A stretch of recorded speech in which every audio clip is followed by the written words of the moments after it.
So the first thing that you have to know from the previous lesson was, what is continuity? Continuity is, I need to be able to never lift up my pencil. So a parabola is continuous because I can just trace the entire parabola and never have to lift up my pencil, right? So that's a continuous graph. Something that is not continuous might be a piecewise function. So I'm like here, and then I start up here and go up. We had a chocolate problem dealing with the chocolate sales. It was not continuous. So there's a jump in the graph. We've had a bunch of rational functions have jumps in the graph. So these are both discontinuous. And then I'm going to throw in there one other example, something like this. All right, so this is also discontinuous because there's a hole in the graph. Then we learned that there were two types of discontinuities. These are non-removable discontinuities because it's a total jump in the graph or a total asymptote. This is called a removable discontinuity. My pencil only needs to fill in one missing point and the whole graph would be continuous. So that was on 609. It defined what continuity was and the difference between removable and non-removable discontinuities. So this is kind of practicing continuity. Continuity is a huge word in calculus.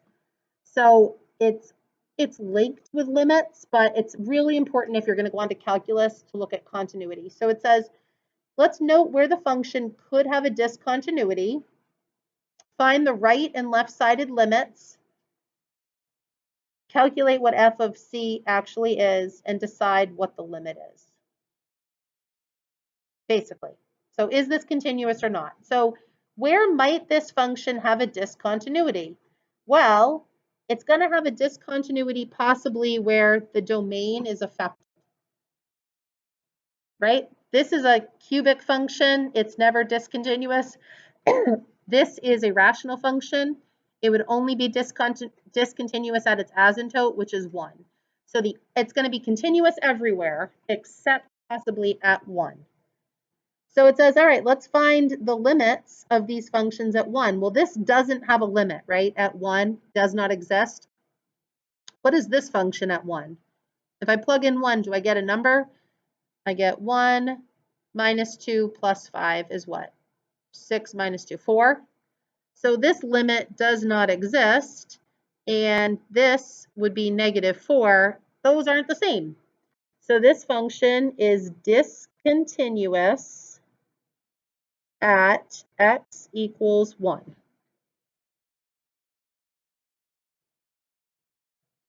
And if you really wanted to be specific, it's non-removable because of that asymptote.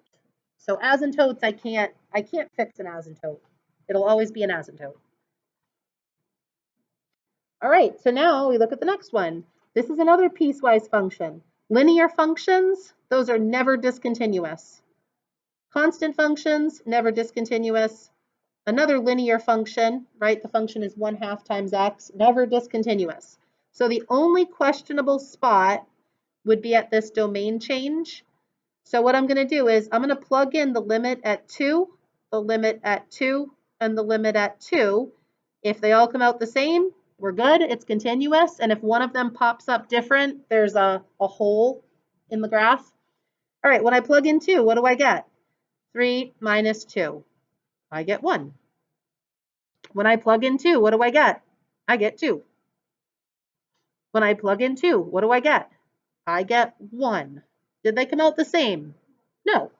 So this is also discontinuous at x equals 2, but would it be removable or non-removable? So this function's coming along, and approaches 1. This one approaches 1, and I have this one singular hole at 2. So this is a removable discontinuity. If I just got rid of this one middle function, these would both approach 1, and I would have been continuous. So it's challenging because of the vocabulary, but I think if you just try plugging in 1 and seeing if they come out the same, plugging in 0, seeing if they come out the same. Example 4, you're going to have to do 2 different regions. First, plug in -1 for the first and second function, and then plug in +1 on the second and third function. So there could be 2 different regions of discontinuity on example 4. So can you try 3 and 4 and see what conclusion you would come to, and then we'll check our answer. So basically plug in the x values and see if they have the same output, yes or no. Plug in 1, 1 minus 1 would give me 0. Plug in 1, it's a constant of 2. So this would be discontinuous at x equals 1. This looks like it would be non-removable, right? Because this is a quadratic that's coming along and then just stops. And then this is a horizontal line. So there's going to be that break, huge break in the graph. So this would be non-removable.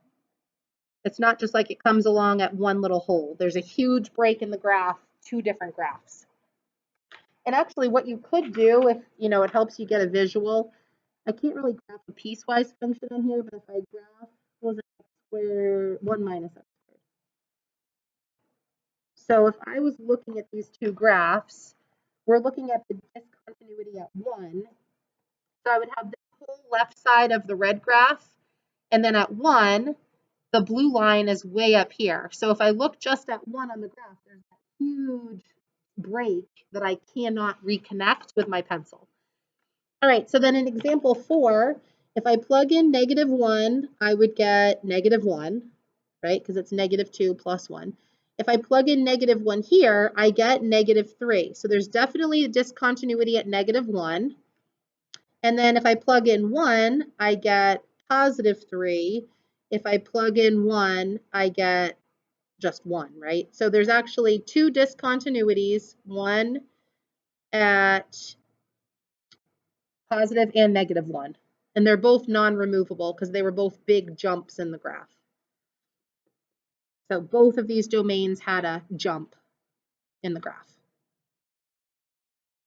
And then I think number 5 ends up being continuous, doesn't it? Plug in 0, you get -1 squared, which is 1. Plug in 0, you get 1 squared, which is 1. So this is just continuous. You could say continuous or continuous for all x, right? Because a parabola is always continuous. This other parabola is always continuous. At 0, they're continuous.